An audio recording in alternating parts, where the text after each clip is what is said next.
Everyone, तो आज हम लोग बात करने वाले हैं क्लास 10th के chapter first chemical reactions and equations के बारे में। तो इस चैप्टर के बारे में हम लोग पूरी डिटेल में बात करेंगे कि क्या होता है केमिकल रिएक्शन और केमिकल इक्वेशंस क्या होती हैं, कितने टाइप होते हैं केमिकल रिएक्शन के, वो कौन कौन से टाइप होते हैं, किस तरह से उनको याद रखना है, किस तरह से उनके एग्जाम्पल्स को याद रखना है, क्या क्या उनके एग्जाम्पल्स हैं, इन सब के बारे में हम बात करेंगे। तो सबसे पहले हम स्टार्ट करते हैं केमिकल रिएक्शन से। कहां से बेटा? Chemical reactions. What are chemical reactions?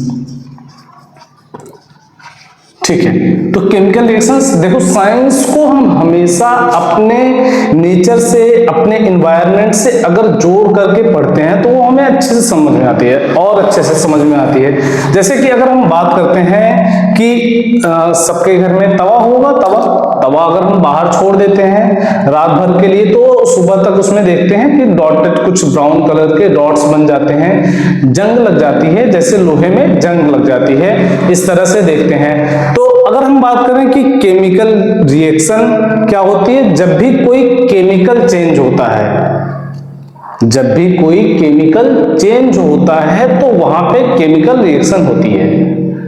अब कहोगे सर केमिकल चेंज क्या होता है, ये तो मुझे समझ में नहीं आ रहा है। केमिकल रिएक्शन तब होता है जब केमिकल चेंज होता है, लेकिन केमिकल चेंज क्या होता है? तो बहुत अच्छा ये क्वेश्चन है, केमिकल चेंज क्या होता है? केमिकल चेंज के बारे में हम पढ़ेंगे। अब केमिकल चेंज और फिजिकल चेंज, नेचर में दो तरह के चेंज हैं, एक केमिकल चेंज हो गया और एक हो गया फिजिकल चेंज। तो जब भी किसी ऑब्जेक्ट के, किसी भी सब्सटेंस के, किसी भी चीज के शेप में, साइज में या उसके टेक्सचर में, टेक्सचर यानी कि बनावट में, शेप, साइज या टेक्सचर में कोई भी चेंज आता है तो हम उसको बोलते हैं कि वो क्या है? फिजिकल चेंज का एग्जांपल है। किसका एग्जांपल है? फिजिकल चेंज, यानी कि उसमें कोई फिजिकल चेंज हो रहा है।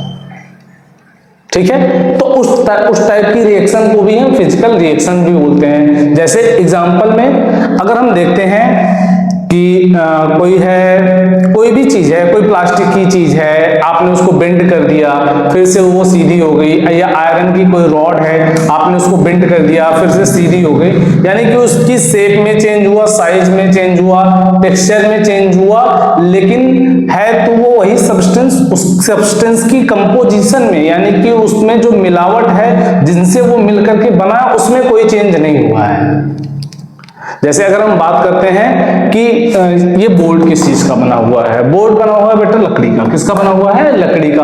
हमने क्या किया है? लकड़ी को कट करके, लकड़ी को अलग शेप दे करके, उस पे और कुछ चीजें ऐड करके हमने इसको एक बोर्ड का फॉर्म दे दिया है, लेकिन ये रहेगा तो लकड़ी का ही है, तो लकड़ी ही। इसको हम काटेंगे, चीरेंगे तो क्या निकलेगी? लकड़ी निकलेगी। इसी तरीके से अगर हम केमिकल चेंज की बात करते हैं, अगर फिजिकल चेंज में कुछ और एग्जांपल आपको जानना है तो मैं बता देता हूं। जैसे कि अगर जैसे वुड का ही एग्जांपल लेते हैं कि वुड से बहुत सारी चीजें बनती हैं। चेयर बनती है, ठीक है, वुड की चेयर है। वुड की चेयर को अगर हम छोटे पार्टिकल्स में, स्मॉल पार्टिकल्स में तोड़ेंगे, फोड़ेंगे, कुछ भी करेंगे तो वो क्या रहेगा? वुड ही रहेगा, उसकी प्रॉपर्टी में कोई चेंज नहीं आता है। तो वो फिजिकल चेंज है, जहां पे फिजिकल प्रॉपर्टीज में चेंज आता है। फिजिकल प्रॉपर्टीज में चेंज आया, फिजिकल प्रॉपर्टीज क्या है? शेप, साइज, टेक्सचर, इसमें चेंज आया तो हम उसको कहेंगे फिजिकल चेंज। अब केमिकल प्रॉपर्टीज में जब चेंज आ जाए, किसमें आ जाए? केमिकल प्रॉपर्टीज में। केमिकल प्रॉपर्टीज होती क्या है? केमिकल प्रॉपर्टीज होती हैं बेटा compositions, chemical compositions. Chemical compositions यानी कि वो मटेरियल्स, वो एलिमेंट्स जिनसे मिलकर के कोई भी चीज बनती है, उसको बोलते हैं उसका कंपोजिशन। ठीक है, उसको उसका कंपोजिशन बोलते हैं। अब जैसे एक छोटा सा एग्जांपल लेते हैं, मैं अगर बात करूंगा मिल्क की बात करता हूं, दूध की। तो दूध आप कहोगे कि दूध क्या है? प्योर है। प्योर दूध कैसे कैसे हम बताएंगे कि दूध प्योर है? आप कहोगे सर वो प्योर है क्योंकि उसके पैकेट पे लिखा है वो प्योर है। लेकिन अगर एक साइंटिस्ट की नजर से, एक साइंटिस्ट साइंस के स्टूडेंट की नजर से आप देखोगे तो मिल्क अलग अलग चीजों से मिलकर के बनता है। किन किन से मिलकर के बनता है? मिल्क बनता है बेटा प्रोटीन, फैट और वाटर, इनसे मिलकर के बनता है। तो ये हो गया उसका केमिकल कंपोजिशन, मिल्क का केमिकल कंपोजिशन हो गया। ठीक है, जब भी किसी भी सब्सटेंस के, चाहे वो सॉलिड हो गया, लिक्विड हो गया या गैस हो गया, उसके केमिकल कंपोजिशंस में कोई भी चेंज आता है, केमिकल प्रॉपर्टीज में कोई भी चेंज होता है, तो हम उसको बोलते हैं केमिकल रिएक्शन बोलते हैं। केमिकल प्रॉपर्टीज में चेंज आया यानी कि केमिकल चेंज, और उसी चेंज को हम क्या बोलते हैं? केमिकल रिएक्शंस बोलते हैं। एग्जांपल के लिए और एक चीज और याद रखना है केमिकल रिएक्शंस में कि chemical reaction can not be reobtained. इसका क्या मतलब हुआ? कैन नॉट बी रीऑब्टेन्ड यानी कि अगर एक बार कोई केमिकल रिएक्शन हो गई है तो दोबारा से आप उस सब्सटेंस को प्राप्त नहीं कर सकते हैं, दोबारा से वो सब्सटेंस आपको मिलेगा नहीं। एग्जाम्पल के लिए मिल्क का ही एग्जाम्पल लेते हैं। मिल्क से अगर आप क्या बनाते हो? कर्ड, जिसको कि सोर मिल्क भी बोलते हैं। दूध से दही बना सकते हो, लेकिन अगर मैं कहूं कि दही से दूध बना दो तो इज इट पॉसिबल? नो, क्योंकि ये क्या है? एक केमिकल चेंज है। केमिकल चेंज में किसी भी एलिमेंट, किसी भी सब्सटेंस, किसी भी चीज में, किसी भी ऑब्जेक्ट के केमिकल कंपोजिशन में चेंज आता है, जो कि चेंज वापस करना पॉसिबल नहीं होता है। ठीक है, तो ये बात हो गई केमिकल चेंज की। केमिकल चेंज के एग्जांपल में देखेंगे, लोहे पे जंग लगना। जब लोहा नया खरीदते हैं तो कैसा रहता है? बिल्कुल शाइनिंग कर रहता है, लेकिन थोड़े दिन बाद वो क्या होता है? जंग लगना उस पर स्टार्ट हो जाती है, ब्राउन कलर का सब्सटेंस उस पर डिपॉजिट होना स्टार्ट हो जाता है, तो उसको हम बोलते हैं कि रस्टिंग हो रही है आयरन में। जैसे ग्रेप्स फर्मेंटेड होते हैं, ग्रेप्स फर्मेंट करके उनका अल्कोहल बनाया जाता है, अंगूर से शराब बनाई जाती है, वो भी क्या है? केमिकल चेंज का एग्जाम्पल है। तो बहुत सारे ऐसे एग्जाम्पल हैं केमिकल चेंज के जो हमको देखने को अपने आसपास मिलते रहते हैं। ठीक है, जिनमें से ये कुछ हो गए हैं आपके। अब हम लोग बात करेंगे कि केमिकल रिएक्शंस तो ठीक है, समझ में आ गया। केमिकल इक्वेशन क्या चीज है? केमिकल इक्वेशन क्या चीज है? तो मैं बताता हूं। ये अगर आपको समझ में आ गया है, केमिकल चेंज और फिजिकल चेंज, और जहां पे फिजिकल प्रॉपर्टीज में चेंज आएगा, एक बार फिर से बता दे रहा हूं, फिजिकल प्रॉपर्टीज में जहां से चेंज आएगा, शेप, साइज, टेक्सचर में, तो उसको फिजिकल चेंज बोलेंगे। ठीक है, जहां केमिकल कंपोजिशन में चेंज आएगा यानी कि उनकी केमिकल प्रॉपर्टीज में चेंज आएगा, तो हम बोलेंगे वहां पे केमिकल चेंज होता है। मैंने एग्जांपल दे दिया है, दूध से दही का बनना और अंगूर से शराब का बनना और खाने का पकना। अगर अब मैं कहूं कि आप ले आओ सब्जी बनाओ, और आलू ले आओ और टमाटर, बैगन, ये सब ले आओ, सब्जी बनाओ और उसको पका दो, खाना बनाने के बाद दोबारा से उसको कच्चा कर दो, पॉसिबल नहीं है। इवन पेपर का जलना बहुत छोटा सा और अच्छा एग्जांपल है। पेपर आप जलाओ, ठीक है, पेपर जलने के बाद क्या होता है? वो राख में बदल जाता है। ठीक है, एक नया सब्सटेंस बनता है। केमिकल चेंज में हमेशा एक नया सब्सटेंस बनता है, और उस सब्सटेंस से हम पुराना वाला सब्सटेंस नहीं बना सकते हैं। हमने पेपर लिया और पेपर को जला दिया, राख बन गई। अब तुम राख से कागज बना के दिखाओ, इज इट पॉसिबल? नहीं, बनेगा ही नहीं, क्योंकि ये पॉसिबल नहीं है। Chemical reactions, chemical changes reverse नहीं होते हैं। रिवर्स होते हैं बट रीऑब्टेन नहीं किया जा सकते हैं, यानी कि जो सब्सटेंस आपने पहले यूज किया था वो आपको बाद में नहीं मिलेगा और एक नया सब्सटेंस मिलेगा। ठीक है, यहां तक अगर आपको समझ में आता है, आ गया है, तो अब बात करते हैं केमिकल इक्वेशंस की कि केमिकल इक्वेशंस क्या होते हैं। ठीक है, केमिकल इक्वेशंस को समझते हैं बेटा। केमिकल रिएक्शन के बारे में ये बात होगी कि जब भी कोई केमिकल चेंज होगा तो हम क्या कहेंगे? केमिकल रिएक्शन हो रही है। ठीक है, थोड़ा बहुत और देख लेते हैं, एक दो एक्टिविटीज हैं आपकी एनसीईआरटी में, उसके बारे में देख लेते हैं कि वो केमिकल चेंज हमको किस तरह से समझाते हैं।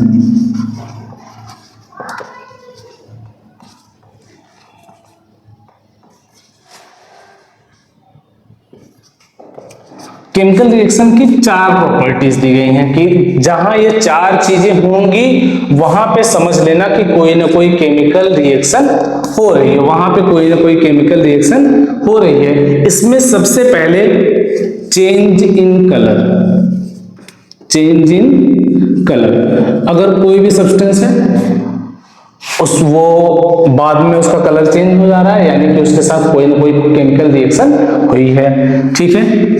Change in state, change in state, change in state का मतलब हो गया अवस्था में परिवर्तन। जैसे सॉलिड लिक्विड गैस है तो सॉलिड से मान लो लिक्विड बन गया, लिक्विड से गैस बन गया, गैस से सॉलिड बन गया। जहां पे ये चीज हो, चेंज इन स्टेट हो, वहां पे केमिकल चेंज होगा। और उसके बाद आते हैं चेंज इन टेम्परेचर। एक और प्रॉपर्टी है कि चेंज इन टेम्परेचर, टेम्परेचर में अगर चेंज होता है, अगर टेम्परेचर में चेंज होता है तो वहां पे हम कहेंगे कि कोई केमिकल रिएक्शन हो रही है। लास्ट में आ जाते हैं, एक और प्रॉपर्टी बताई गई है evolution of a gas, evolution of a gas, एक नई गैस का बनना। अगर कहीं पे कोई नई गैस बन रही है किसी रिएक्शन के टाइम पे, तो हम वहां पे कहेंगे कि वो रिएक्शन क्या है, एक केमिकल रिएक्शन है, ठीक है, केमिकल रिएक्शन है।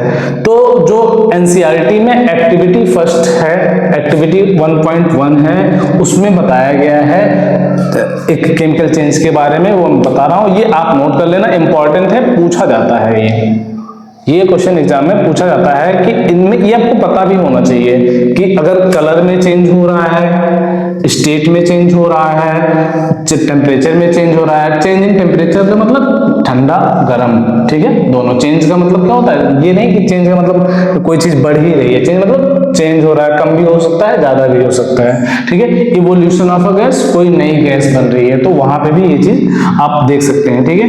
ये हो गया आपका, ये है प्रॉपर्टीज कि केमिकल रिएक्शन हो रही है तो इतनी सारी चीजें हो सकती हैं वहां पे। अब देखते हैं एक्टिविटी आपकी दी गई है जो उसके हिसाब से। एक्टिविटी में आपसे बोला जाता है कि आपको एक मैग्नीशियम रिबन लेनी है। क्या लेनी है, मैग्नीशियम रिबन लेनी है, मैग्नीशियम रिबन लेनी है। और मैग्नीशियम रिबन को क्या करना है, जलाना है। मैग्नीशियम रिबन को जलाना है, सावधानी से जलाना है। मैग्नीशियम रिबन को हम जब जलाते हैं, मैग्नीशियम रिबन को जलाते हैं तो वो क्या करता है, ऑक्सीजन से रिएक्ट करता है। किससे रिएक्ट करता है, ऑक्सीजन से। किसी भी चीज को जलाओगे तो एनवायरनमेंट में, एटमॉस्फेयर में प्रेजेंट जो ऑक्सीजन है वो तुरंत उससे रिएक्ट कर लेता है और बाद में एक नया प्रोडक्ट बनाता है, मैग्नीशियम ऑक्साइड। क्या बनाता है, मैग्नीशियम ऑक्साइड बनाता है, जिसका की कलर क्या होता है, व्हाइट होता है, जिसका कलर व्हाइट होता है। अब ये मैग्नीशियम रिबन को जब जलाते हैं तो एक और चीज होती है जो इंपॉर्टेंट है, पूछता है, तो ये क्या होता है, यहाँ पे डेजलिंग व्हाइट कलर निकालता है। क्या होता है, dazzling white flame, dazzling white flame, dazzling white flame. और क्या होता है, एक व्हाइट पाउडर बनता है। क्या बनता है, व्हाइट पाउडर बनता है।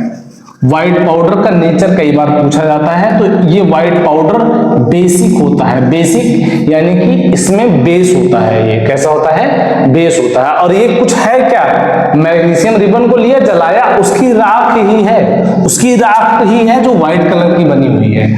मैग्नीशियम रिबन पहले फीते जैसा था, उसको हमने जलाया, जलाने के बाद क्या होगा, राख बन गई, व्हाइट कलर की राख बन गई, और ये डेजलिंग व्हाइट फ्लेम देती है साथ में, और व्हाइट पाउडर बनाती है। व्हाइट पाउडर जो कि बेसिक होता है नेचर में, ठीक है।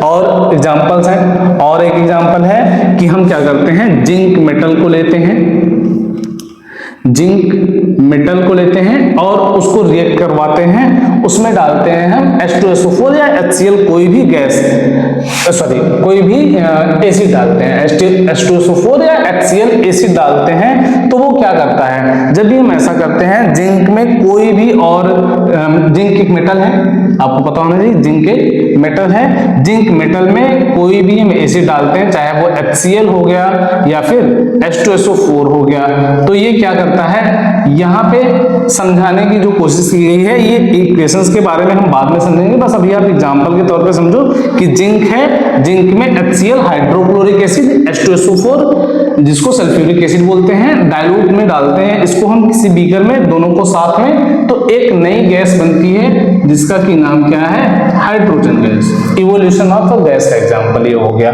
और क्या बनता है सर साथ में, कोई सॉल्ट बन जाएगा, जो हम एसिड लेंगे उसके करस्पॉन्डिंग सॉल्ट बन जाएगा। अगर हमने HCl लिया है तो ZnCl बन जाएगा, और अगर हमने H2SO4 लिया है तो क्या बन जाएगा, ZnSO4 बन जाएगा। ठीक है, तो ये हो गया था, ये तो इक्वेशन, ये तो केमिकल इक्वेशन आपको समझाने में था कि केमिकल रिएक्शन होती है तो किस तरह से क्या क्या चीजें होती हैं। तो इवोल्यूशन ऑफ अ गैस का एग्जांपल आपने देख लिया, चेंज इन कलर का एग्जांपल आपने देख लिया। ठीक है, उसके बाद अब हम लोग बात करने जा रहे हैं बेटा कि क्या होता है केमिकल इक्वेशन। केमिकल रिएक्शन तो समझ में आ गई कि हाँ ठीक है, आपने बताया कि चेंज इन कलर होता है, चेंज इन टेम्परेचर होता है, चेंज इन स्टेट होता है, इवोल्यूशन ऑफ अ गैस होता है, यानी कि दो रिएक्टेंट, दो या दो से ज्यादा रिएक्टेंट क्या होते हैं, कंबाइन होते हैं, टूटते हैं, जुड़ते हैं, मिलते हैं, नया कंपोजिशन होता है, एक नया सब्सटेंस बनता है, समझ में आ रहा है। लेकिन ये केमिकल इक्वेशन क्या चीज है, केमिकल इक्वेशन क्या चीज है, केमिकल इक्वेशन देखते हैं बेटा क्या चीज है केमिकल इक्वेशन। आखिर हटा दो इसको, मैं हटा दे रहा हूं, देख लेना आप लोग, स्क्रीनशॉट लेना अगर लेना हो तो। ठीक,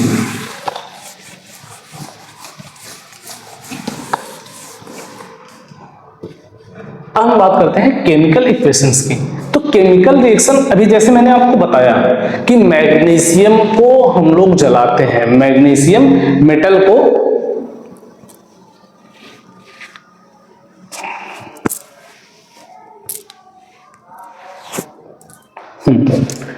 मैग्नीशियम, जैसे मैंने बताया कि मैग्नीशियम मेटल को जलाते हैं, जब मैग्नीशियम मेटल को जलाते हैं तो ऑक्सीजन के साथ रिएक्ट करके वो मैग्नीशियम ऑक्साइड बनाता है, मैग्नीशियम ऑक्साइड बनाता है। तो जब ये कोई भी साइंटिस्ट या कोई भी स्टूडेंट ये रिएक्शन कर रहा है तो उसको कहीं ना कहीं तो नोट करना होगा ना, लिखना होगा, किसी फॉर्म में लिखना होगा। तो जो सबसे पहले, जो सबसे पुरानी, जो पुराने टाइम पे जो लोग लिखते थे वो किस तरह से लिखते थे, वो पूरा का पूरा सेंटेंस लिखते थे। जैसे कि first we take magnesium ribbon and clean it by sand paper, sand paper होता है ना जिससे वो पेंट वगैरह छुड़वाते हैं, उसको सैंड पेपर बोलते हैं, आपकी एक्टिविटी में होगा सैंड पेपर का नाम। तो we clean it by sand paper and then we heat it या बर्न इट, ये सब लिखते थे, तो पूरा सेंटेंस बना के लिखते थे। तो उसमें क्या था, बहुत ज्यादा टाइम भी जाता था और बहुत ज्यादा वो रिएक्शन बड़ी भी हो जाती थी। तो पढ़ने वाले के लिए भी दिक्कत, लिखने वाले के लिए भी दिक्कत। तो फिर दोबारा से फिर एक और नया तरीका आया कि चलो एक ये तरीका हम देख लेते हैं कि इस तरह से लिखते हैं तो क्या होता है। तो ये आया तरीका वर्ड इक्वेशन का। मैग्नीशियम लिया, उसके बाद इसको ऑक्सीजन के साथ रिएक्ट करवाया, बिल्कुल इस तरीके से लिखते थे, ऑक्सीजन के साथ रिएक्ट करवाया, एक एरो बनाया, और उसके बाद यहाँ पे क्या बन गया, मैग्नीशियम ऑक्साइड, मैग्नीशियम ऑक्साइड। अब इस तरह से फॉर्मूला इस तरह से लिखते थे, सॉरी फॉर्मूला नहीं, इस तरह से लिखते थे, उनका नाम लिखते थे, जो भी एलिमेंट्स रहते थे उनको हम लिखते थे इस तरीके से। लेकिन ये भी कुछ ज्यादा बहुत समझ में नहीं आ रहा था, क्योंकि छोटी मोटी इक्वेशंस में तो ठीक है, छोटी रिएक्शन है तो हमने लिख दिया, लेकिन अगर बहुत बड़ी इक्वेशन है उसको लिखने में प्रॉब्लम आ जाती थी। तो उसके लिए लास्ट में जो अभी तक एक्सेप्टेड है वो यूज किया गया तरीका केमिकल रिएक्शंस को रिप्रेजेंट करने का इक्वेशन फॉर्म में सिंबलिक रिप्रेजेंटेशन। कौन सा रिप्रेजेंटेशन, सिंबलिक रिप्रेजेंटेशन, यानी कि मैग्नीशियम को हम बोलते हैं Mg। मैग्नीशियम Mg ने रिएक्ट किया किससे, ऑक्सीजन के साथ, O2 के साथ, और क्या दिया, रिएक्शन करने के बाद MgO, ठीक है, मैग्नीशियम ने ऑक्सीजन से रिएक्ट किया, मैग्नीशियम ऑक्साइड दिया। तो सबसे कन्वीनियंट मेथड जो था वो सिंबलिक रिप्रेजेंटेशन का था, तो इस तरीके से लिखा। और उसके बाद आप ये जान लो कि केमिकल इक्वेशन में कुछ चीजें होती हैं, आप उनको जान लो। अगर केमिकल इक्वेशन में हम लेफ्ट हैंड साइड पे देखेंगे तो यहाँ पे जो भी एलिमेंट्स होते हैं, जो भी कंपाउंड्स होते हैं, मिक्सचर्स होते हैं, उनको रिएक्टेंट्स बोलते हैं। इनको क्या बोलते हैं? रिएक्टेंट्स बोलते हैं बेटा, रिएक्टेंट्स बोलते हैं। और सेकेंड हैंड जो left hand side, right hand side पे रहते हैं, राइट हैंड साइड पे जो भी आपका बन के तैयार होता है उसको हम क्या बोलते हैं? प्रोडक्ट बोलते हैं। क्या बोलते हैं? प्रोडक्ट। और सबसे इंपॉर्टेंट यहाँ पे ये एक चीज और भी है कि ये जो एरो बना हुआ है, बीच में एरो बना हुआ है, ये एरो आप लोग देख रहे हो, एरो ये बताता है direction of product, direction of product बताता है कि प्रोडक्ट कहां पे, किस तरफ प्रोडक्ट बन रहा है, डायरेक्शन ऑफ प्रोडक्ट बनाता है। यानी कि लेफ्ट हैंड साइड पे रिएक्टेंट और उसके बाद बीच में क्या है? एरो, जो बताएगा प्रोडक्ट कहां बन रहा है, और राइट हैंड साइड पे आपका आ जाएगा प्रोडक्ट। तो ये सबसे कन्वीनियंट मेथड लगा। इसी को हम बोलते हैं केमिकल इक्वेशंस बोलते हैं। किसी भी केमिकल रिएक्शन को सिंबलिक फॉर्म में लिखना, केमिकल रिएक्शन को सिंबलिक फॉर्म में लिखना ही क्या कहलाता है? केमिकल इक्वेशन कहलाता है। अब एक और चीज आती है केमिकल रिएक्शंस बैलेंस करना। केमिकल रिएक्शंस बैलेंस करना, केमिकल रिएक्शंस बैलेंस करने का मतलब साफ शब्दों में समझ लो कि जितना मास रिएक्टेंट का है, ये जो जितना मास रिएक्टेंट का है उतना ही प्रोडक्ट का होना चाहिए, उतना ही प्रोडक्ट का होना चाहिए। ये एक लॉ फॉलो करते हैं जिसको बोलते हैं law of conservation of mass. उसके अकॉर्डिंग ये दोनों इक्वल होने चाहिए। तो हर एक एलिमेंट जितना इधर है, जितनी क्वांटिटी में, उतनी क्वांटिटी में प्रोडक्ट में होना चाहिए, तभी वो केमिकल रिएक्शन सही होगी, केमिकल इक्वेशन आपका सही होगा, अदरवाइज वो रॉन्ग माना जाएगा। तो सर ये कैसे करेंगे? यहाँ पे तो हमें 2 ऑक्सीजन दिख रहा है लेकिन यहाँ पे 1 ऑक्सीजन है, ये कैसे करेंगे हम? इसके लिए बेटा केमिकल इक्वेशंस को बैलेंस करने का तरीका जो है वो मैंने एक वीडियो बना रखी है, मैं इसी वीडियो के डिस्क्रिप्शन में उसको पिन कर दूंगा, आप लोग वहां पे देख लेना, वहां पे चेक कर लेना, या फिर क्लास 10th की जो वीडियोस हैं केमिस्ट्री की, उसमें जाके आप देख लोगे तो वीडियो पड़ी हुई केमिकल रिएक्शंस को कैसे बैलेंस करना है, उसमें पूरा सब कुछ समझाया गया अच्छे तरीके से। हर टाइप की रिएक्शंस को, केमिकल इक्वेशंस को बैलेंस करके दिखाया गया है। ठीक है, अब हम चलते हैं थोड़ा सा आगे, केमिकल रिएक्शंस की टाइप को देखते हैं कि कितने टाइप के होते हैं और किस टाइप की, कौन से टाइप को क्या कहते हैं, क्या उसकी डिफिनीशन है, क्या उसका एग्जांपल है, देखते हैं बेटा। तो केमिकल रिएक्शंस के टाइप की बात करते हैं, केमिकल रिएक्शंस के टाइप की बात करते हैं तो सबसे पहला जो टाइप आ जाता है वो आ जाता है combination reaction. Combination reaction, combination reaction क्या होता है? कॉम्बिनेशन रिएक्शन, कॉम्बिनेशन रिएक्शन नाम से ही पता चल रहा है कंबाइन हो रहा है, कुछ तो कंबाइन हो रहा है। ठीक है, कॉम्बिनेशन रिएक्शन व्हेन 2 और more reactants combine to form a single product. When 2 और, मैं लिख दे रहा हूं यहां पे, when 2 or more reactants combine to form a single product. This type of reaction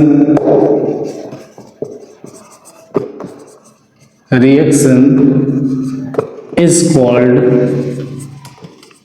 combination reaction.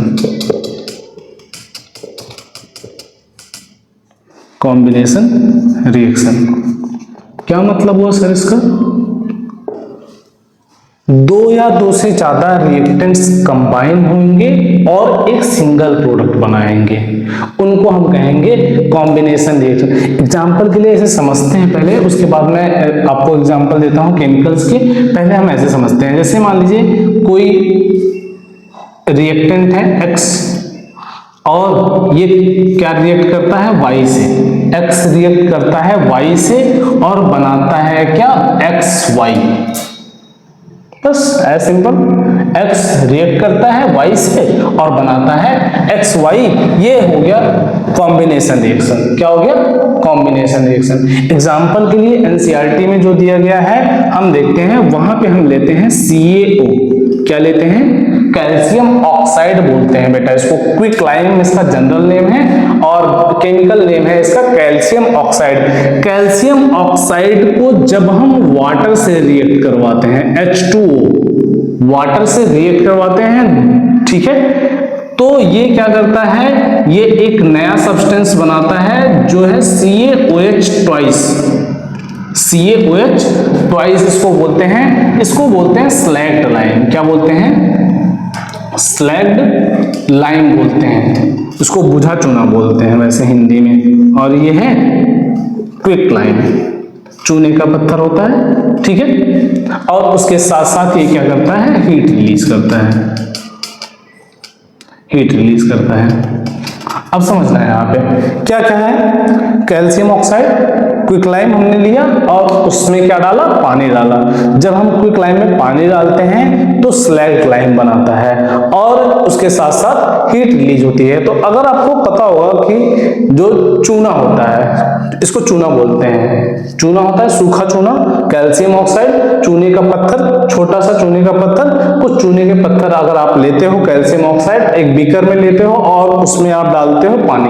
पहले चूने का पत्थर डाला आपने थोड़ा सा और उसके बाद जब उसमें आप पानी डालोगे तो आप देखोगे कि वहां पे आपको, जब आप बीकर को टच करोगे तो बीकर आपको हीट में फील होगी कि बीकर क्या हो रहा है? गर्म हो रहा है। बीकर गर्म होने के साथ साथ एक नया प्रोडक्ट बनता है कि जिसको बोलते हैं कैल्शियम हाइड्रोक्साइड, स्लैग्ड लाइम बोलते हैं, कैल्शियम हाइड्रोक्साइड, ठीक है। तो यहां पे मैं समझाना क्या चाह रहा था?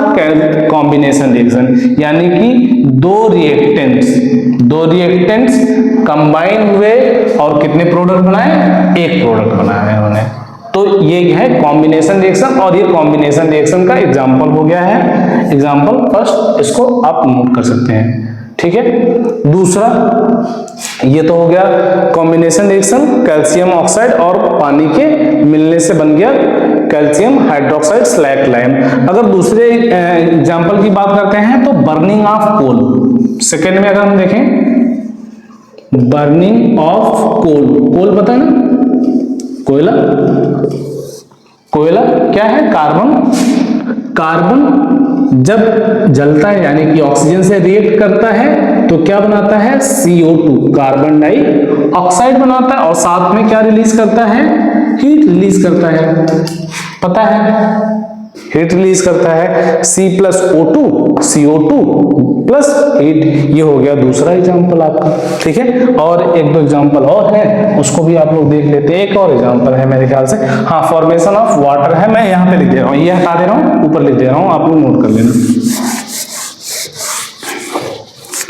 फॉर्मेशन ऑफ वाटर भी कॉम्बिनेशन रिएक्शन। सर आप सारे एग्जांपल क्यों बता रहे हैं? बेटा आते हैं एग्जाम में, कौन सा एग्जाम्पल पूछ लिया जाए आपको पता नहीं रहेगा कि कौन सा एग्जाम्पल पूछ लिया जाए। Burning of coal last year आया है कि बर्निंग ऑफ कोल किस टाइप के रिएक्शन में आता है, वहां पे एग्जाम दिया गया था 1 नंबर का। तो आप ये सब चीजें याद कर लो, ठीक है। H2 प्लस O2 ये दोनों मिलकर के क्या बनाते हैं? H2O बनाते हैं, वाटर बनाते हैं। और ये है आपका थर्ड एग्जाम्पल, ठीक है। इसको हम बोलते हैं formation of water. Formation of water, पानी का बनना।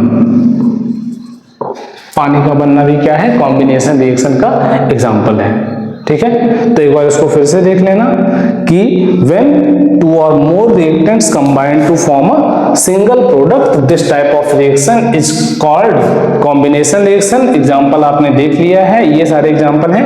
अब इसी एग्जाम्पल में एक और चीज है, एक और चीज है जो बहुत सारे लोग स्किप कर देते हैं, लेकिन पूछा जाता है एग्जाम में पूछा जाता है कि आखिर ये क्या चीज है, पूछा जाता है, उसके बारे में हम लोग देखते हैं कि क्या है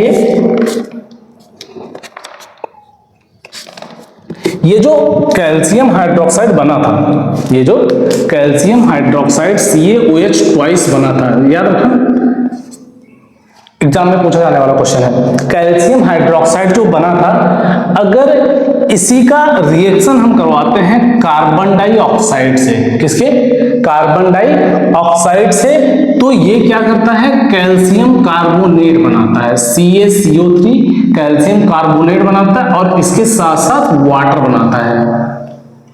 अब देखो ऐसे नहीं समझ में आ रहा है, ये केमिकल रिएक्शन मैंने लिख तो दिया है कि कैल्शियम हाइड्रोक्साइड जो बना हुआ था CaO और H2O के रिएक्शन से, उसको कार्बन डाइऑक्साइड से रिएक्ट करने पे CaCO3 बन रहा है और वाटर बन रहा है। लेकिन अब मैं बताता हूँ आपको इसमें जो नेचर से, जो अपने आसपास से जुड़ने वाली चीजें हैं। पहले क्या होता था कि पहले, अब तो आने लगा है ये व्हाइट सीमेंट आने लगा है, ऑयल पेंट आने लगा है, ये सब घरों में करवाते हैं, लेकिन पहले के टाइम पे क्या होता था, लोग चूने से पेंटिंग करते थे, चूने से क्या करते थे, घरों की पुताई करते थे। तो ये CaOH ट्वाइस जो देख रहे हैं इसी से करते थे, CaOH ट्वाइस से ही एक बड़ा सा पॉट लिया और उसमें चूने के पत्थर को डाला, पानी को डाला, घोला, उसको अच्छे से मिला लिया, उसके बाद उसको ब्रश की हेल्प से क्या करते थे, घर की पुताई करते थे। ठीक है, तो जब भी घर की पुताई होती थी तो उस टाइम पे वहां पे कोई चमक नहीं रहती थी, लेकिन 3 से 4 दिन के बाद देखते थे कि उसमें शाइनिंग आना स्टार्ट हो जाती थी। तो वो शाइनिंग कहां से आती थी वो मैं बताता हूं आपको। वो जो कैल्शियम हाइड्रोक्साइड था वो रिएक्ट कर लेता था एटमॉस्फेयर में प्रेजेंट कार्बन डाइऑक्साइड से। अभी भी अगर आप देखते हो ना, चूने का तो यूज होता ही है, कहीं ना कहीं पेंटिंग वगैरह करते हैं, वैसे हल्की पेंटिंग करनी है तो वो तुरंत चमकना नहीं शुरू कर देता है कि पेंट किया और चमकना शुरू कर दिया। ऑयल पेंटिंग की बात मैं नहीं कर रहा हूँ, ठीक है। जितने भी और दूसरे हैं, व्हाइट सीमेंट है जो कि चूने से बने हुए हैं, कैल्शियम, जिसमें कैल्शियम का यूज हुआ है, ठीक है, जिसमें भी कैल्शियम का यूज हुआ है, वो तुरंत शाइनिंग नहीं देते हैं। तो बाद में 3 से 4 दिन बाद क्या होता था कि अब एटमॉस्फेयर में कार्बन डाइऑक्साइड प्रेजेंट है, वो कार्बन डाइऑक्साइड बार बार आता है, रिएक्ट करता है और एक लेयर बना लेता है कैल्शियम कार्बोनेट की, कैल्शियम कार्बोनेट की एक लेयर बना लेता है, इसका नाम ले लेना, कैल्शियम कार्बोनेट की लेयर बना लेता है, जिसकी वजह से वॉल्स क्या होती हैं, शाइनिंग दिखती हैं। और उसके साथ साथ ये क्या बनाता है, वाटर बनाता है। तो ये पूछा जाता है कि ऐसा सब्सटेंस, अब आपको ये रिएक्शन चाहे इक्वेशन चाहे पूछ ले, चाहे इस इक्वेशन में से कोई भी क्वेश्चन पूछ ले कि अगर कैल्शियम हाइड्रोक्साइड है और वो कार्बन डाइऑक्साइड से रिएक्ट करता है तो क्या बनता है, या फिर पूछ ले कि ये substance which is used for white washing, ये सब्सटेंस कोई सब्सटेंस है जो व्हाइट वॉशिंग के लिए यूज किया जाता है, कोई सब्सटेंस है जो व्हाइट वॉशिंग के लिए यूज किया जाता है, वो कार्बन डाइऑक्साइड के साथ रिएक्ट करने पे क्या बनाता है। तो वो सब्सटेंस का नाम आपको पता होना चाहिए कि कैल्शियम हाइड्रोक्साइड है जो क्या करता है, व्हाइट वॉशिंग के लिए यूज किया जाता है। ये मत लिख देना कि कैल्शियम कार्बोनेट यूज किया जाता है, कैल्शियम कार्बोनेट बाद में बनता है जिसकी वजह से सरफेस उसकी शाइनिंग हो जाती है वॉल की। क्लियर है यहां तक? इंपॉर्टेंट है ये, ध्यान रखना इस चीज को और जरूर से पढ़ लेना, ठीक है। आगे चले बेटे, ठीक है, आगे देखते हैं। अब हम लोग पढ़ेंगे, इसके बाद पढ़ेंगे हम लोग डीकंपोजिशन रिएक्शन। क्या पढ़ेंगे? Decomposition reaction. डीकंपोजिशन रिएक्शन से पहले एक रिएक्शन के बारे में बताना चाहता हूं आप लोगों को, वो है एक्सोथर्मिक रिएक्शन। क्या है? एक्सोथर्मिक, ये भी पूछता है एक्सोथर्मिक रिएक्शंस क्या होती हैं। एक्सोथर्मिक, अब जैसे आपने देखा ना, अभी हम लोगों ने जब कैल्शियम ऑक्साइड को पानी में मिलाया तो वो बीकर क्या हो रहा था, हीट हो रहा था, गर्म हो रहा था। तो reactions in which heat is released, ऐसी रिएक्शन जिसमें हीट क्या होगी, रिलीज होगी, उसको क्या बोलेंगे? एक्सोथर्मिक। एक्सो का मतलब क्या होता है? बाहर, आउट। एक्सो का मतलब बाहर, और थर्मिक किससे रिलेटेड है? टेम्परेचर से। टेम्परेचर बाहर होगी जिस टाइप की रिएक्शन में, उसको कहेंगे exothermic reaction. The reaction in which energy is released in the form of heat, that is called exothermic reaction. ऐसी रिएक्शन जहां पे एनर्जी क्या होगी, हीट के फॉर्म में रिलीज होगी, उसको हम बोलेंगे एक्सोथर्मिक रिएक्शन। ठीक है, अगर आपको एग्जांपल देखना है एक्सोथर्मिक का तो बर्निंग ऑफ हम देख लेते हैं CH4, बर्निंग ऑफ CH4 जिसको कि मीथेन गैस बोलते हैं, CH4। पहला वाला जो एग्जांपल मैंने बताया ना, ये CaO plus CaOH twice gives CaO plus H2O gives CaOH twice, ये भी क्या है, एक्सोथर्मिक का ही एग्जांपल है। लेकिन कुछ और बता दे रहा हूँ, पूछ लेता है एग्जाम में कई बार। CH4 को अगर हम क्या करते हैं, जलाते हैं, CH4 मीथेन गैस को जलाते हैं तो ये क्या बनाता है, कार्बन डाइऑक्साइड और वाटर बनाता है, कार्बन डाइऑक्साइड और वाटर बनाता है। ये एक्सोथर्मिक का एग्जांपल है, नोट कर लेना है इसको। और हम लोग रिस्पायरेट करते हैं, रिस्पायरेशन करते हैं, श्वसन करते हैं, यानी कि ग्लूकोज C6H12O6, ग्लूकोज क्या होता है, ऑक्सीजन से रिएक्ट करके, किससे, ऑक्सीजन से रिएक्ट करके क्या बनाता है, कार्बन डाइऑक्साइड बनाता है, H2O बनाता है, साथ में एनर्जी रिलीज करता है। तो ये एनर्जी जो रिलीज होती है उसी वजह से हम लोग क्या करते हैं, काम कर पाते हैं। तो एनर्जी का रिलीज होना, एनर्जी का रिलीज होना ही कॉल्ड एक्सोथर्मिक रिएक्शन। और अगर हम बात करें तो एक होता है decomposition of vegetable matter, decomposition of vegetable matter, जहां पे सड़ी गली चीजें रहती हैं,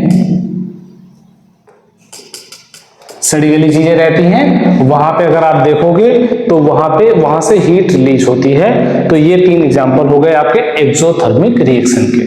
ठीक है, एक्सोथर्मिक रिएक्शन मैंने बताया था कि एक्सोथर्मिक रिएक्शन जहां पे हीट रिलीज होती है जिस रिएक्शन में, उसको हम क्या बोलते हैं, एक्सोथर्मिक रिएक्शन बोलते हैं। अब हम लोग आगे चलते हैं decomposition reaction.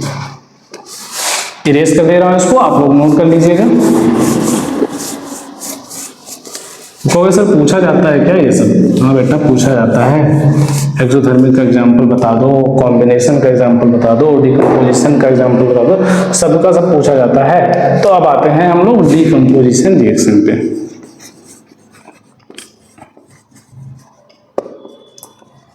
Decomposition reaction,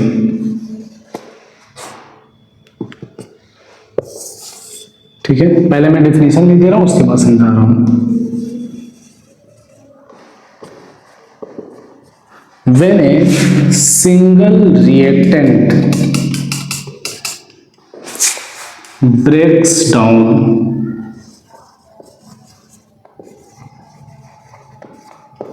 to form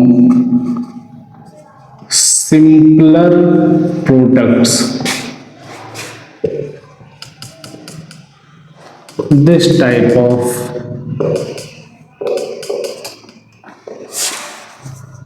reaction is known as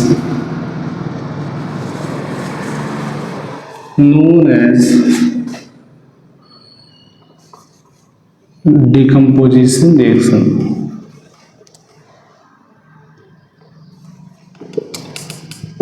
decomposition reaction, इस तरह की रिएक्शन को क्या बोलते हैं, डिकम्पोजिशन रिएक्शन। क्या मैंने बोला यहाँ पे, When a single reactant breaks down, जब कोई सिंगल रिएक्टेंट टूटता है सिंपलर प्रोडक्ट्स बनाने के लिए। सिंगल रिएक्टेंट एक ही रिएक्टेंट है और वो टूटेगा एक से ज्यादा में, यानी कि XYZ है, एज्यूम करते हैं XYZ है, ये टूटेगा, X अलग, Y अलग और Z अलग। इस तरीके से सिंपलर प्रोडक्ट्स बनाने के लिए जब एक रिएक्टेंट टूटता है तो हम उसको बोलते हैं decomposition reaction. Decomposition reaction example में हम लोग लेते हैं, सबसे पहले एग्जांपल लेते हैं FeSO4 का, फेरस सल्फेट। क्या बोलते हैं इसको, फेरस सल्फेट। फेरस सल्फेट के क्रिस्टल्स को बेटा आपके इसमें एग्जाम एनसीईआरटी में ये एक्टिविटी भी दी गई है, ठीक है। फेरस सल्फेट के क्रिस्टल को एक ड्राई बॉइलिंग ट्यूब में गर्म करते हैं हम लोग, हीट करते हैं। फेरस सल्फेट को जब हम लोग हीट करते हैं तो ये बनाता है Fe2O3 बनाता है। क्या बनाता है? Fe2O3 बनाता है, फेरिक ऑक्साइड बनाता है। फेरिक ऑक्साइड बनाना, साथ में उसके बनाता है सल्फर डाइऑक्साइड SO2 और साथ में सल्फर ट्राइऑक्साइड। तो आप देख लो, एक सिंगल रिएक्टेंट था जिसने क्या बनाया? सिंपलर प्रोडक्ट बनाए, एक से ज्यादा, 1 2 3 प्रोडक्ट इसने बनाए। यानी कि फेरस सल्फेट को गर्म करेंगे तो फेरिक ऑक्साइड, सल्फर डाइऑक्साइड और सल्फर ट्राइऑक्साइड बनाएगा। डिकम्पोज हो रहा है, टूट रहा है। क्या हो रहा है? टूट रहा है। जब एक कोई सब्सटेंस टूटता है, एक कोई रिएक्टेंट जो कि एक सब्सटेंस होता है जो टूटता है, जब वो टूट के बिखरता है अलग अलग टुकड़ों में, सिंपलर फॉर्म में, तो सिंपलर प्रोडक्ट में, तो उसको बोलते हैं हम लोग डिकम्पोजिशन। ठीक है, डिकम्पोजिशन रिएक्शन बोलते हैं। इसके और भी एग्जाम्पल हैं, हम लोग यहाँ पे देख लेते हैं। एक एग्जाम्पल है इसका CaCO3। ये भी आपको याद दिलाया किसी चीज की। CaCO3 ये टूटता है CaO और CO2 में। याद है, मैंने बताया था। कैल्शियम हाइड्रोक्साइड कार्बन डाइऑक्साइड से रिएक्ट करता है CaCO3 बनाने के लिए, लेकिन वहां पे वाटर था और यहाँ पे वाटर नहीं है। तो आपको इतना याद रखना है, कैल्शियम कार्बोनेट जब क्या किया जाता है? हीट किया जाता है। कैल्शियम कार्बोनेट को जब हम लोग हीट करेंगे तो ये क्या करेगा? CaO और CO2 में टूट जाएगा। ठीक है, एक और एग्जांपल देख लेते हैं। एक और एग्जांपल है PbNO3 ट्वाइस, लेड नाइट्रेट इसको बोलते हैं। क्या बोलते हैं बेटा? Lead nitrate. अब इसको हम पोटेशियम आयोडाइड के साथ रिएक्ट करवाते हैं। लेड नाइट्रेट को पोटेशियम आयोडाइड के साथ रिएक्ट करवाएंगे तो क्या बनता है? यहाँ पे आप लोग देखना, लेड ऑक्साइड बनता है, PbO बनता है, और इसके साथ साथ नाइट्रोजन डाइऑक्साइड और ऑक्सीजन गैस रिलीज होती है। लेड नाइट्राइड रिएक्ट करता है पोटेशियम आयोडाइड के साथ, बनता है लेड ऑक्साइड, नाइट्रोजन डाइऑक्साइड और ऑक्सीजन। अगर मैं नाम नहीं लिख रहा हूं तो आप लोग नोट कर लेना इस चीज को। ठीक है, एक बार मैं फिर से तीनों के नाम बनाता हूं। फेरस सल्फेट है, फेरस सल्फेट गर्म करेंगे, फेरिक ऑक्साइड, सल्फर डाइऑक्साइड और सल्फर ट्राइऑक्साइड में टूटता है। कैल्शियम कार्बोनेट गर्म करेंगे, कैल्शियम ऑक्साइड और कार्बन डाइऑक्साइड में टूटता है। Lead nitrate PbNO3 twice, lead nitrate अगर पोटेशियम आयोडाइड पोटेशियम आयोडाइड के साथ रिएक्ट करता है तो लेड ऑक्साइड और नाइट्रोजन डाइऑक्साइड के साथ साथ ऑक्सीजन गैस बनाता है। ये हो गया आपका डिकम्पोजिशन रिएक्शन का एग्जांपल। कैसे हो गया देख लो, हर तरफ एक प्रोडक्ट एक प्रोडक्ट एक प्रोडक्ट, एक प्रोडक्ट है, एक प्रोडक्ट है। यहाँ पे KI नहीं होगा, हाँ KI नहीं होगा, वो दूसरा एग्जांपल है। तभी एक ही प्रोडक्ट है ना, एक प्रोडक्ट है और एक सिंगल रिएक्टेंट है और वो एक से ज्यादा प्रोडक्ट में टूटता है। देख लो, FeSO4 था, Fe2O3 SO2 SO3 में टूटा, CO3 था, CaO CO2 में टूट गया। एक था, देख लो, XYZ वाला फॉर्मूला ही काम कर रहा है। XYZ था, X + Y + Z अलग अलग। ठीक है, PbNO3 ट्वाइस था, इसको गर्म किया, PbONO3 और O2 में टूट गया। ये हो गया आपका डिकम्पोजिशन रिएक्शन का एग्जाम्पल। तीनों एग्जाम्पल बहुत इंपॉर्टेंट है और आप इनको जरूर से याद कर लेना बेटा। आपकी बुक में एक्टिविटी दी गई है इनके लिए, तो एक्टिविटी दी गई है FeSO4 वाली, ये जरूर याद करना, क्योंकि इसमें क्या है, कई बार एक्टिविटी में फिगर दे देता है। तो एक्टिविटी के जो फिगर हैं वो आपको ध्यान से देखने हैं। इस एक्टिविटी के फिगर में एक लड़की है जो एक हाथ में टेस्ट ट्यूब ली है और उसको गर्म करती है और वहां पे देखती है कि क्या क्या चीजें बनती हैं। ठीक है, तो ये डिफिनीशन याद रखना है आपको, और डिफिनीशन के साथ साथ आपको इन चीजों का भी याद रखना है कि एग्जाम्पल भी पूछे जाते हैं। आप चाहे तो स्क्रीनशॉट ले लें पॉज करके। ठीक है, चलें आगे।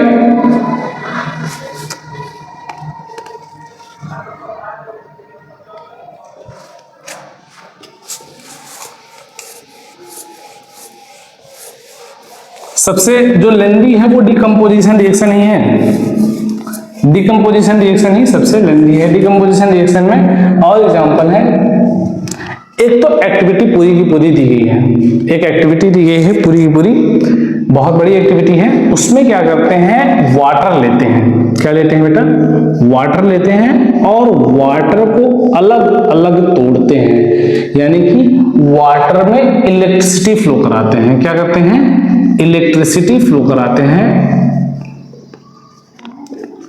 इलेक्ट्रिसिटी फ्लो कराते हैं, जिससे वो हाइड्रोजन अलग और ऑक्सीजन अलग में टूट जाता है। एग्जाम में कई बार ये क्वेश्चन पूछा भी जाता है कि इस तरह की जो एक्टिविटी है, इस एक्टिविटी में हाइड्रोजन गैस ज्यादा क्यों बनता है और ऑक्सीजन गैस कम क्यों बनता है। सिंपल सा इसका आंसर है, because one molecule of water, ध्यान से सुनना, because one molecule of water has 2 hydrogen and only oxygen, 2 atoms of hydrogen and single atom of oxygen, that is why hydrogen gas made up in this reaction is greater than the oxygen gas। ठीक है, ये आपकी activity 1.7 या 6 या 7 के something है, उस activity में है, तो देख लेना इस चीज को। और भी एग्जांपल है इंपॉर्टेंट है वो भी, जैसे तो जो पहले हम लोगों ने पढ़ा था जिसमें हीट करते हैं, जिसमें क्या करते हैं, हीट करते हैं, यहाँ पे इसके पहले हम लोगों ने पढ़ा था हीट करते हैं। अगर हम किसी भी रिएक्शन में हीट का यूज करते हैं, यानी उसको गर्म करते हैं, तो उसको हम बोलते हैं थर्मल डिकम्पोजिशन। क्या बोलते हैं, थर्मल डिकम्पोजिशन। है तो डिकम्पोजिशन ही, लेकिन बोलेंगे क्या, थर्मल डिकम्पोजिशन रिएक्शन बोलते हैं। ठीक है, अब यहाँ पे इलेक्ट्रिसिटी का यूज किया गया तो हम इसको बोलेंगे इलेक्ट्रोलिटिक डिकम्पोजिशन। हीट आप समझ लेना, हीट क्या है, हीट टेम्परेचर से रिलेटेड है, हीट का यूज करेंगे तो थर्मल डिकम्पोजिशन, इलेक्ट्रिसिटी का यूज करेंगे तो इलेक्ट्रोलिटिक डिकम्पोजिशन या इलेक्ट्रोलिसिस भी इसको ही बोलते हैं। और उसके बाद लास्ट में आता है एक और एग्जांपल आता है, और हर एक एग्जांपल में आप देख लोगे सिंगल रिएक्टेंट था, 2 प्रोडक्ट्स में टूटा। अब एक और एग्जांपल आप लोग देखते थे, AgCl, क्या है, AgCl, इसको बोलते हैं सिल्वर क्लोराइड। क्या बोलते हैं, सिल्वर क्लोराइड। सिल्वर क्लोराइड बेटा जब इसको हम क्या करते हैं, सनलाइट में रखते हैं, कहां रखते हैं, सनलाइट। सनलाइट भी एक तरह की एनर्जी है, even biggest source of energy है इन द यूनिवर्स अभी तक, तो सनलाइट में रखते हैं। जैसे ही हम लोग सनलाइट में सिल्वर क्लोराइड को रखते हैं तो ये सिल्वर अलग हो जाता है और क्लोरीन गैस अलग हो जाती है, क्लोरीन गैस अलग हो जाती है। ठीक है, सेम यही रिएक्शन अगर हम कराएं ब्रोमीन BrCl के साथ, किसके साथ, AgCl, हाँ BrCl के साथ, ब्रोमीन के साथ अगर हम करवाते हैं तो सेम यही रिएक्शन होती है, ब्रोमीन अलग हो जाता है, sorry really sorry for this. अगर हम ये रिएक्शन करवाते हैं सिल्वर के साथ और ब्रोमीन के साथ, AgBr के साथ रिएक्शन करवाते हैं, सेम वही चीज सनलाइट यहां पे रखेंगे तो क्या बनेगा, सिल्वर अलग हो जाएगा और ब्रोमीन गैस अलग रिलीज हो जाएगी, ब्रोमीन गैस अलग रिलीज हो जाएगी। सिल्वर क्लोराइड और सिल्वर ब्रोमाइड दोनों को अगर हम एक चाइना डिश में धूप में रख देते हैं तो कुछ ही देर में देखते हैं कि क्या होता है, सिल्वर क्लोराइड और सिल्वर ब्रोमाइड का कलर चेंज हो जाता है और यहाँ पे क्लोरीन गैस और ब्रोमीन गैस अलग हो जाती है, रिलीज हो जाती है। अब जो इंपॉर्टेंट है इसमें जो पूछा गया है 2023 के एग्जाम में पूछा गया था कि इन रिएक्शंस का यूज किस चीज में होता है, तो बहुत इंपॉर्टेंट है बेटा, these reactions are used in black and white photography। ये रिएक्शंस कहाँ यूज होती हैं? ब्लैक एंड व्हाइट फोटोग्राफी में। ध्यान रखना इस चीज को, AgCl और AgBr वाली रिएक्शंस ये आपको पूछेगा, ऐसे पूछेगा एग्जांपल में क्वेश्चन देगा, which of the following reactions are used in black and white photography. तो इसमें से कोई भी एक रिएक्शन आपको वहां पे लिख के देगा ऑप्शन में, आपको पता है तो आप क्या करोगे? टिक कर दोगे और आपका 1 नंबर मिल जाएगा। वहां पे ऑप्शनल में अगर है तो 1 नंबर का ही आता है। तो इस रिएक्शन को जरूर नोट कर लेना और ये जरूर याद रखना कि ये ब्लैक एंड व्हाइट फोटोग्राफी में यूज किया जाता है बेटा। ठीक है, यहां तक हो गया। चलते हैं आगे, नोट कर लीजिए इसको या स्क्रीनशॉट ले लीजिए। उसके बाद चलते हैं आगे यहां से।